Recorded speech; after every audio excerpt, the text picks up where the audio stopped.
And the Bogwalk Gorge, which was flooded on Friday, is now safe for vehicular traffic. National Works Agency Communication Manager Stephen Shaw says the agency's teams will now be focusing on roads in Clarendon and northern Trelawney, which are being affected by floodwaters. Meanwhile, one of the two men seen in a video breaching the padlock of a floodgate in the Bogwalk Gorge in St. Catherine has been charged. Glenroy Denton, 45 years old, an excavator operator of West Prospect District in Bogwalk, was on Thursday charged with malicious destruction of government property.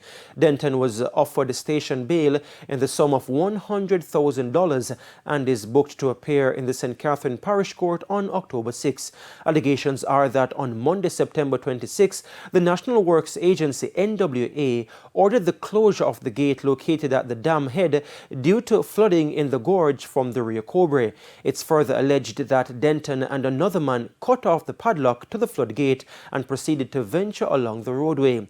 An investigation was launched by the police, which included reviewing surveillance footage, and Denton was subsequently arrested and charged. The man who was seen with Denton is being sought by police.